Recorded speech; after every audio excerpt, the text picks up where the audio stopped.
श्रोताओं को मेरा नमस्कार। आइए आज सुनते हैं मुंशी प्रेमचंद जी की कहानी नशा।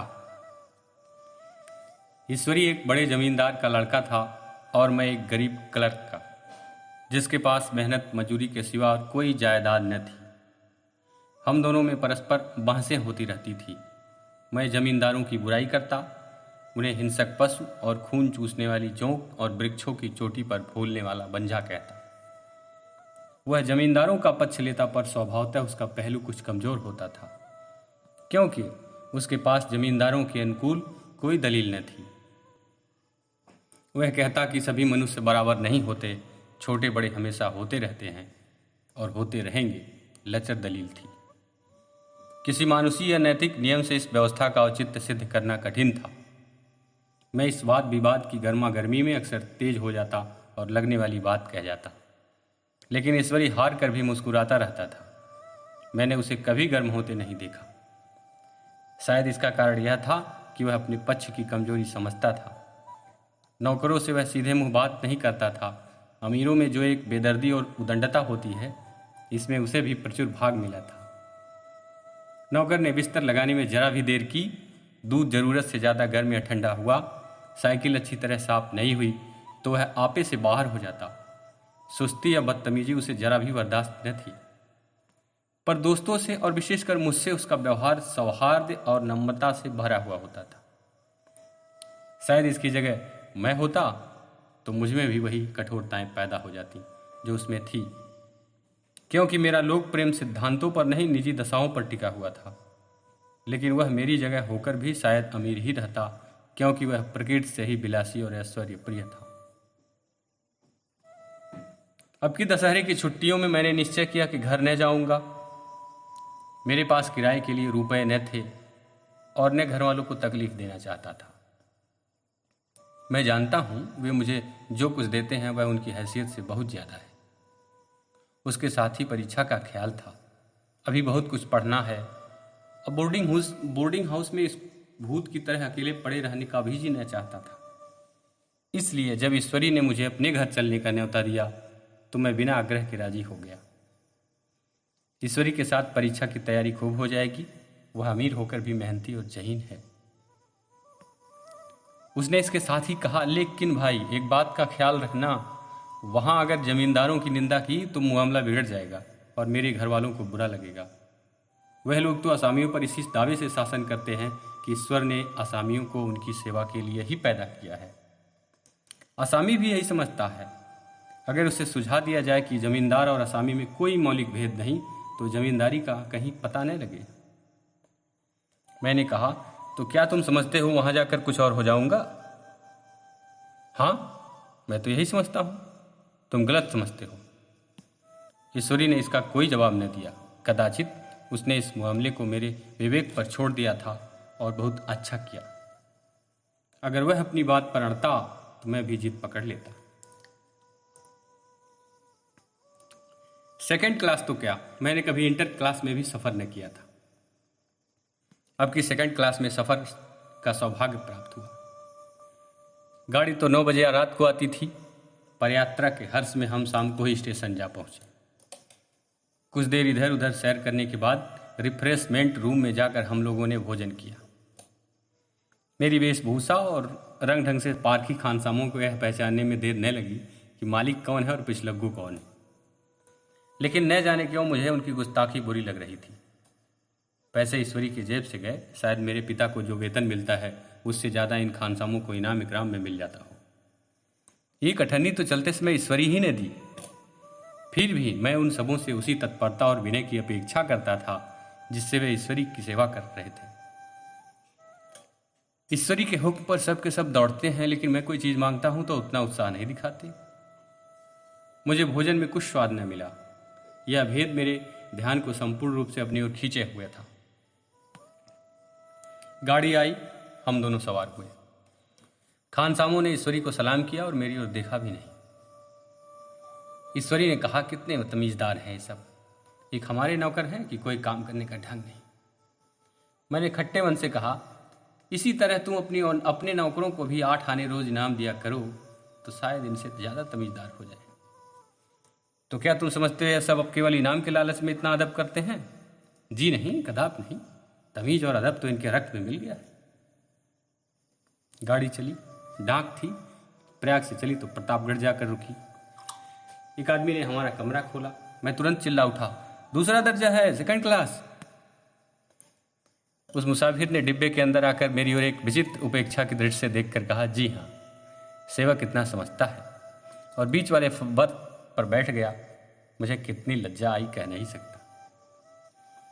भोर होते होते हम लोग मुरादाबाद पहुंचे। स्टेशन पर कई आदमी हमारा स्वागत करने के लिए खड़े थे।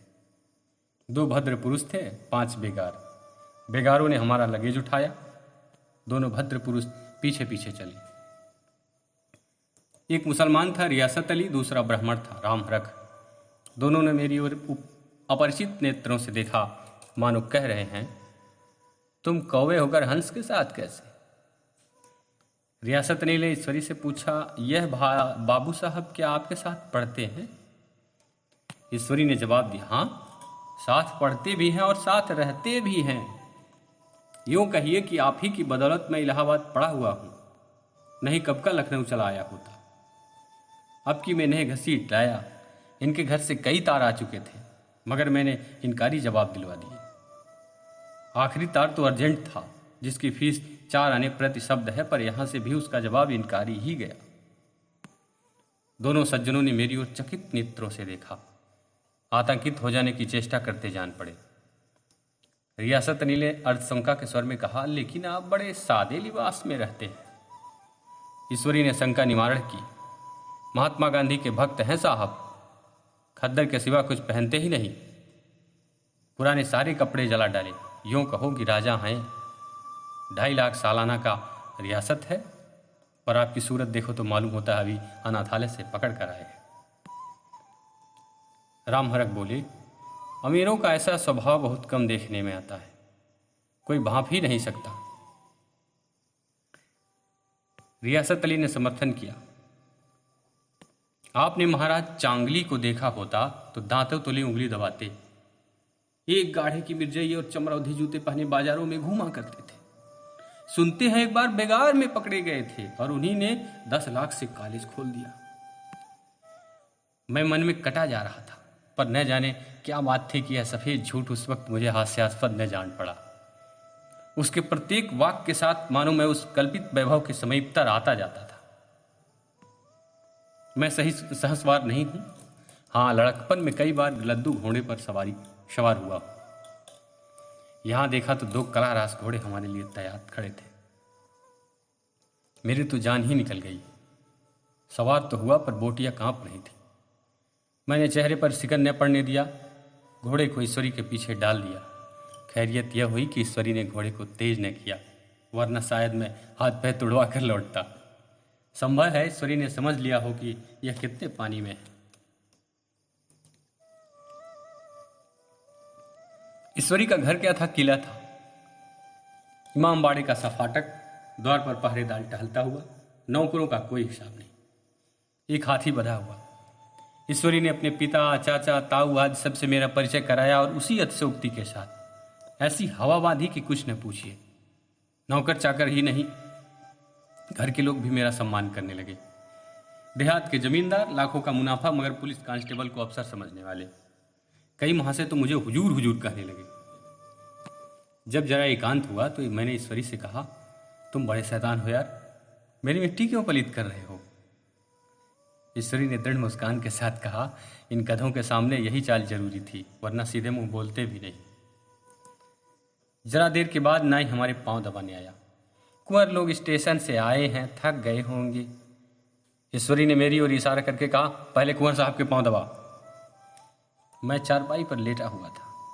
मेरे जीवन में ऐसा शायद ही कभी हुआ हो कि किसी ने मेरे पांव दबाए हों। मैं इसे अमीरों के चोंचले, रईसों का गधापन और बड़े आदमियों की मुठभर्दी और जाने क्या क्या कहकर ईश्वरी का परिहास किया करता था, और आज मैं पोतड़ों का रईस बनने का स्वांग भर रहा था। इतने में 10 बज गए। पुरानी सभ्यता के लोग थे। नई रोशनी अभी केवल पहाड़ की चोटी तक पहुंच पाई थी। अंदर से भोजन का बुलावा आया। हम स्नान करने चले। मैं हमेशा अपनी धोती खुद छांट लिया करता हूं। मगर यहाँ मैंने ईश्वरी की ही भांति अपनी धोती भी छोड़ दी। अपने हाथों अपनी धोती छाड़ते शर्म आ रही थी। अंदर भोजन करने चले। हॉस्टल में जूते पहने मेज पर जा डटते थे। यहाँ पाँव धोना आवश्यक था। कहार पानी लिए खड़ा था। ईश्वरी ने पाँव बढ़ा दिया। कहार ने उसके पाँव धोए। मैंने भी पाँव बढ़ा दिए। कहार ने मेरे भी पाँव धोए। मेरा वह विचार न जाने कहाँ चला गया था। सोचा था वहाँ देहात में एकाग्र होकर खूब पढ़ेंगे, पर सारा दिन सैर सपाटे में कट जाता था। कहीं नदी में बजरे पर सैर कर रहे हैं, कहीं मछलियों या चिड़ियों का शिकार खेल रहे हैं, कहीं पहलवानों की कुश्ती देख रहे हैं, कहीं शतरंज पर जमे हैं। ईश्वरी खूब अंडे मंगवाता और कमरे में स्टोव पर आमलेट बनते। नौकरों का एक जत्था हमेशा घेरे रहता। अपने हाथ पांव हिलाने की कोई जरूरत नहीं, केवल जबान हिला देना काफ़ी है। नहाने बैठो तो आदमी नहलाने को हाजिर, लेटो तो आदमी पंखा झलने को खड़े। मैं महात्मा गांधी का कुंवर चेला मशहूर था। भीतर से बाहर तक मेरी धाक थी। नाश्ते में जरा भी देर न होने पाए, कहीं कुंवर साहब नाराज न हो जाए। बिछावन ठीक समय पर लग जाए, कुंवर साहब के सोने का समय आ गया। मैं ईश्वरी से भी ज्यादा नाजुक दिमाग बन गया था या बनने पर मजबूर किया गया था। ईश्वरी अपने हाथ से बिस्तर बिछा ले, लेकिन कुंवर मेहमान अपने हाथों से मैं कैसे अपना बिछावना बिछा सकते हैं? उनकी महानता में बट्टा लग जाएगा। एक दिन सचमुच यही बात हो गई। ईश्वरी घर में था। शायद अपनी माता से कुछ बातचीत करने में देर हो गई। यहाँ 10 बज गए। मेरी आंखें नींद से झपक रही थी, मगर बिस्तर कैसे लगाऊं? कुंवर जो ठहरा। कोई 11:30 बजे महरा आया। बड़ा मुंह लगा नौकर था। घर के धंधों में मेरा बिस्तर लगाने की उसे सुध न रही। अब जो याद आई तो भागा हुआ है। मैंने ऐसी डांट बताई कि उसने भी याद किया होगा। ईश्वरी मेरी डांट सुनकर बाहर निकल आया और बोला, तुमने बहुत अच्छा किया। यह सब हरामखोर इसी व्यवहार के योग्य है।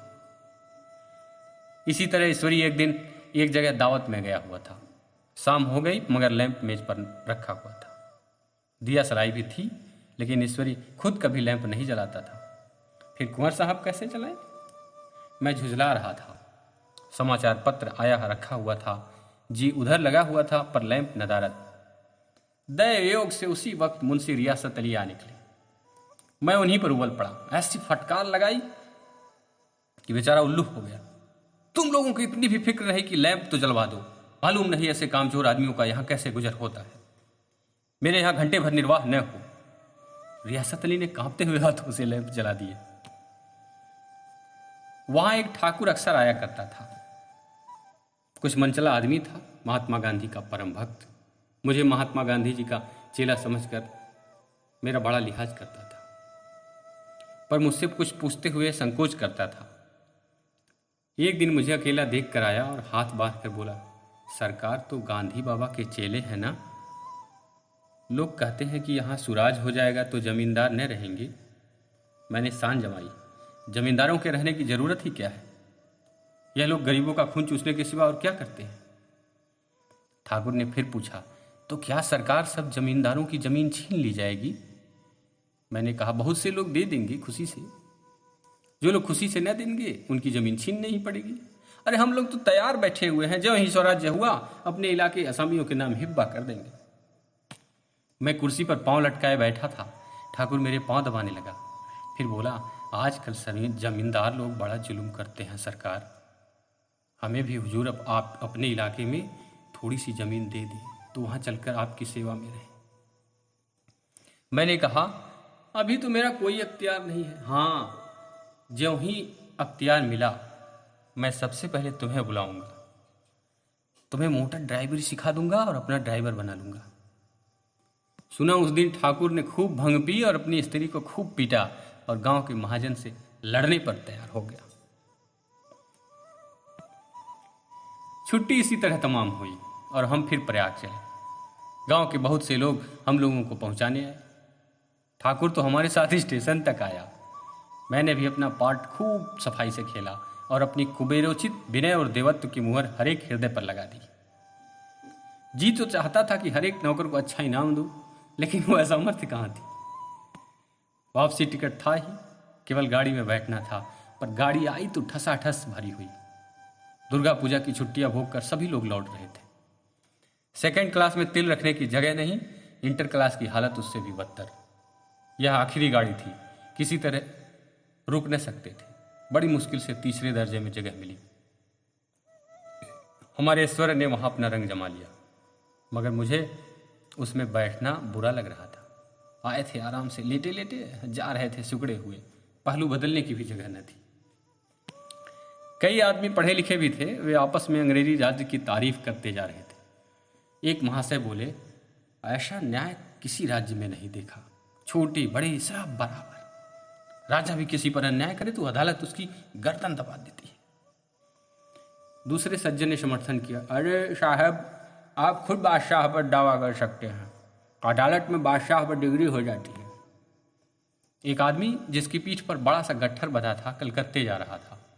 कहीं गठरी रखने की जगह न मिलती थी, पीठ पर बांधे हुए था।